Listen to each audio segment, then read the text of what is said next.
Hello friends, मैं खालिद मेहदी आपके अपने यूट्यूब चैनल एग्जाम प्रिपरेशन पर एक बार फिर स्वागत करता हूं।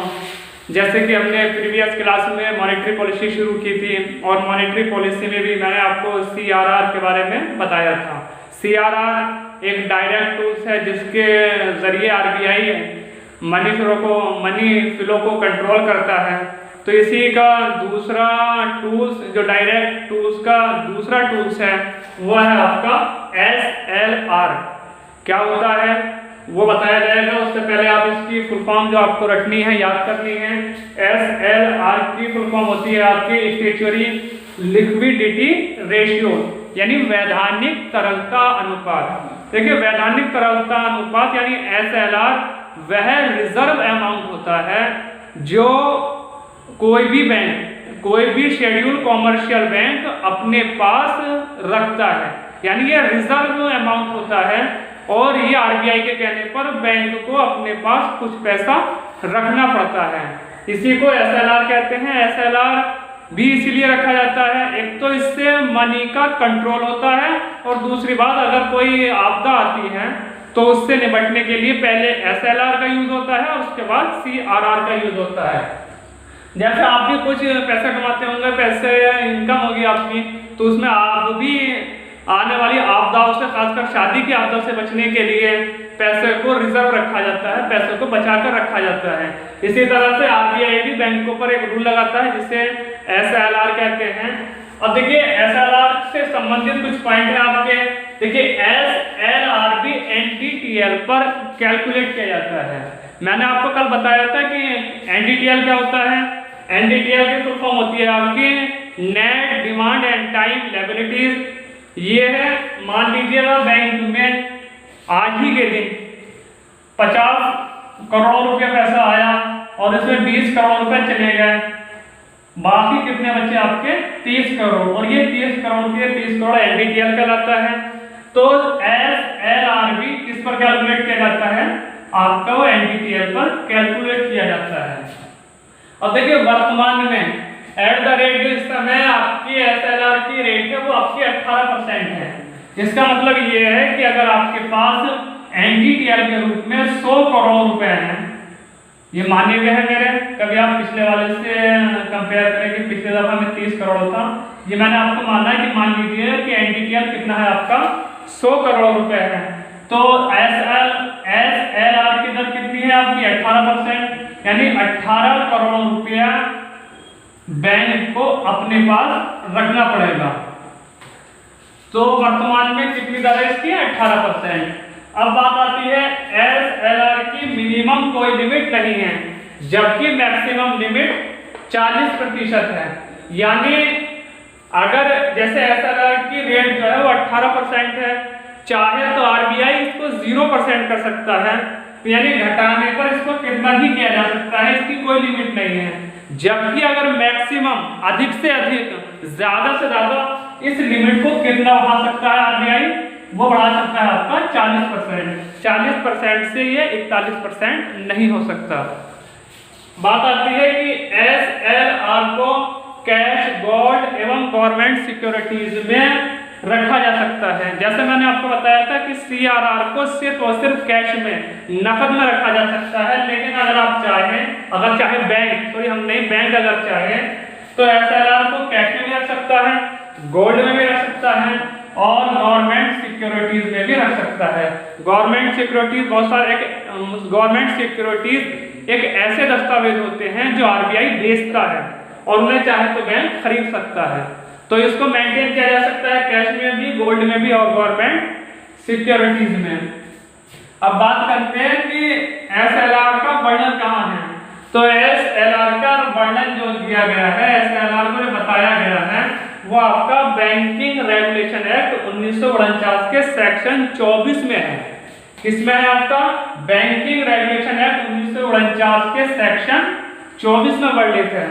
बात करते हैं कि पेमेंट बैंक को SLR मेंटेन नहीं करना पड़ता, यानी पेमेंट बैंक एक ऐसा बैंक है जिसको SLR को मेंटेन नहीं करना पड़ता।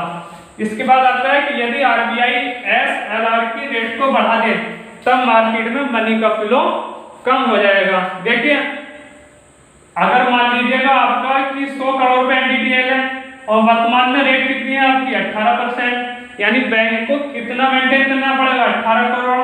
लेकिन आरबीआई ने क्या किया, इसको बढ़ाकर 40% कर दिया। अब बैंक को पहले बैंक लोन कितना दे रहा था आपका 82 करोड़ रुपया, अब उसमें रेट को बढ़ा दिया 40%। एसएलआर कितना मेंटेन करना पड़ेगा आपका 40 करोड़, अब बैंक को पास बचा कितना 60 करोड़।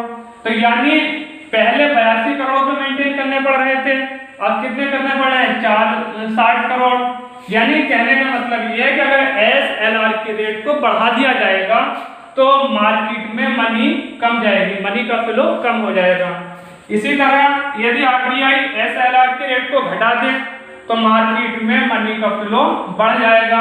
इसी एग्जांपल से ले लीजिएगा कि पहले वर्तमान रेट कितनी 18%, लेकिन आरबीआई 18% रेट होने के बाद आरबीआई की रेट 18% है, इसको मेंटेन करने के बाद बचा कितना 82 करोड़ रुपए। लेकिन क्या किया गया, रेट को कम कर दिया, रेट को कितना कर दिया 10%। तो अब कितना एसएलआर मेंटेन होगा 10 करोड़, तो बाकी पैसा कितना बचेगा आपका 90 करोड़। तो पैसा बढ़ गया नहीं बढ़ गया। तो आरबीआई अगर रेट को घटा देता है तो मार्केट में मनी का फ्लो बढ़ जाता है। मॉनेटरी पॉलिसी के इनडायरेक्ट टूल्स के पहला टूल जो इनडायरेक्ट टूल्स में है वो आ रहा है आपका रेपो रेट। तो देखिए रेपो रेट की जो फुल फॉर्म होती है वो होती है आपकी रीपरचेज ऑप्शन रेट। तो रेपो रेट होती क्या है, जब भी कोई बैंक आरबीआई से अधिकतम 90 दिनों के लिए लोन लेता है तो जिस दर से लोन लिया जाता है उस दर को रेपो रेट कहते हैं। यानी कहने का मतलब यह है कि जब भी कोई बैंक आरबीआई से ज़्यादा से ज़्यादा 90 दिनों के लिए लोन लेगा तो जो आरबीआई जिस दर से इन बैंकों से इंटरेस्ट लेगा उसको क्या कहेंगे आप, उसको कहते हैं रेपो रेट। आई बात समझ में। तो देखिए रेपो रेट को PRR यानी पॉलिसी रेपो रेट के नाम से भी जाना जाता है, इसमें समझाने वाली कोई बात ही नहीं है। अब अगला पॉइंट आता है कि रेपो रेट के अनुसार एनडीटीएल का 0.5% ही ऋण लिया जा सकता है। अब ऐसा तो नहीं है कि बैंक जाए और आरबीआई से कितना रुपया मांग लें, इसकी एक शर्त होती है कि जितना आपके पास एनडीटीएल है, जितना बैंक के पास एनडीटीएल है उसका 0.5% ही आपको लोन मिल सकता है। मान लीजिएगा कि किसी भी बैंक का जो आपको एनडीटीएल है वो 100 करोड़ है, तो जब 100 करोड़ है तो इसका 0.5% यानी 50 लाख रुपए तक का लोन की आरबीआई रेपो रेट के अनुसार दे सकता है। अब यहीं पर एक मेन पॉइंट आता है जो मैंने इसमें लिखा हुआ नहीं है कि अगर आप जब बैंक आरबीआई से लोन लेने जाएगा तो कुछ ना कुछ तो गिरवी रखेगा। ऐसा तो नहीं कि बिना गिरवी रखे ही आरबीआई लोन दे दे, तो कुछ गवर्नमेंट सिक्योरिटीज रखनी पड़ती हैं आरबीआई के पास बैंक को। तो इसमें मेन क्वेश्चन बनता है कि जो बैंक जो गवर्नमेंट सिक्योरिटीज को एसएलआर में यूज करते हैं, क्या उस गवर्नमेंट सिक्योरिटीज को गिरवी रखकर आरबीआई से लोन लिया जा सकता है? तो इसका आंसर है नहीं। यानी बैंक जो गवर्नमेंट सिक्योरिटीज एसएलआर के थ्रू लेते हैं तो वो उसको गिरवी रखकर आरबीआई से लोन नहीं लिया जा सकता। ये क्वेश्चन आपका पूछा गया क्वेश्चन है। अब बात करते हैं कि अगर रेपो रेट को बढ़ा दिया जाए तो मनी फ्लो मार्केट में कम हो जाएगा।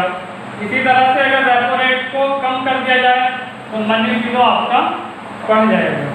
ये आपको याद करते हैं, बस डायरेक्ट क्वेश्चन पूछे जाते हैं कि अगर रेपो रेट बढ़ा दी जाए तो मार्केट में मनी फ्लो कम हो जाता है और रेपो रेट को कम कर दिया जाए तो मनी फ्लो बढ़ जाता है।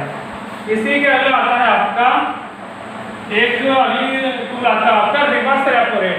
रिवर्स रेपो रेट क्या होता है कि जब बैंक के पास अपने से यूज से ज़्यादा राशि हो जाती है तो वह आरबीआई के पास रख देता है। तो जब आरबीआई के पास वो राशि रख दी जाती है तो आरबीआई उस पर लोन ब्याज देता है।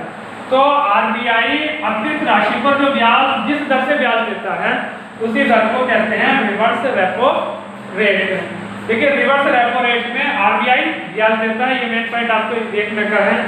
इसका है कि रिवर्स रेपो रेट की दर जो है वो वर्तमान में 3.75% है और रेपो रेट जो है एज ए प्रेजेंट इस टाइम है आपका 4.65%। इसके अलावा रिवर्स रेपो रेट को भी अगर बढ़ा दिया जाए तो मनी फ्लो कम हो जाएगा कर दिया जाए मनी फ्लो बढ़ जाएगा। कहने का मतलब यह है कि चाहे आपका CRR हो, चाहे आपका SLR हो, चाहे आपका रेपो रेट हो और चाहे आपका रिवर्स रेपो रेट हो, इनका मनी फ्लो के साथ कनेक्शन इनवर्स है। अगर बढ़ा दिया जाए तो मनी फ्लो कम हो जाएगा और घटा दिया जाए तो मनी फ्लो बढ़ जाएगा। तो आज की वीडियो में दोस्तों इतना ही। अगर आपको हमारी वीडियो पसंद आई हो तो हमारी वीडियो को लाइक करें।